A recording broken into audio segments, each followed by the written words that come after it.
an investigation into what's happened at one of its schools. Could Israel be open to a charge of failing to acknowledge and abide by international law? Well, not necessarily a charge. Most probably they'd be open to an advisory opinion. Israel has not acceded to the ICC, which is the International Criminal Court, nor have they acceded to the IJC. For precisely this reason. At the very most, the United Nations could try to convene some sort of council, or like similar to the Yugoslavian conflict, or possibly issue an advisory opinion. But the reality is, war is hell, and Israel's position is that it's surrounded by all sides by hostile forces, and it's death by 1,000 cuts. And for now, in their opinion, it's 50 years of diplomacy, which haven't really yielded any fruit, and I think they want to end it once and for all. There is the question of proportionality which has been raised. Could you define that for us under the terms of international law? Well, the doctrine of proportionality discusses about how the end results should fit the original crime. But the reality is, because it's so gray right now, in terms of the terrorist acts that have been committed on a daily basis, there is an argument that war should be declared by the State of Israel against Hamas and Hezbollah, which hasn't really been done so.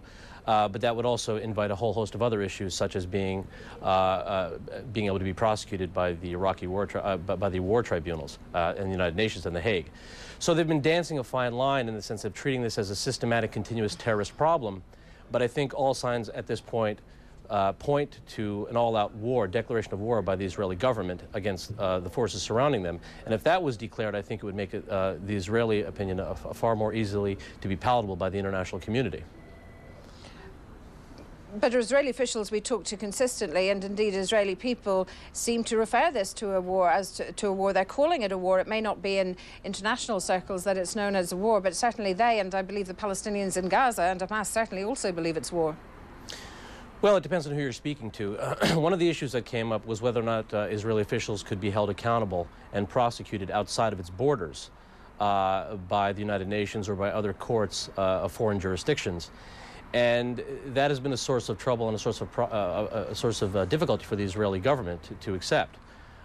So it's a fine line between actually declaring a war and actually fighting a systematic terrorist war. So when we hear these charges by international aid organizations that emaciated children are found, or aid agencies have been prevented in Gaza by Israeli soldiers from going to treat and aid the wounded, does that in any way make the case against Israel under international law? Well, again, Israel hasn't acceded to the ICC. The international community can try as much as possible to get the United Nations to get involved, for example, in sort of declaring a tribunal like they did in Yugoslavia with Slobodan Milosevic. But unless there is an overt declaration of war, it's very difficult for the United Nations to get involved. Also, the Geneva Conventions could be invoked, but again, they apply to war. This is, in Israel's viewpoint, a once and final combating of terrorist incursions, a death by 1,000 cuts, and without actually moving towards all-out war, a declaration of war, where they would be under the jurisdiction of these international bodies. I don't think that the international aid agencies really have a solid footing.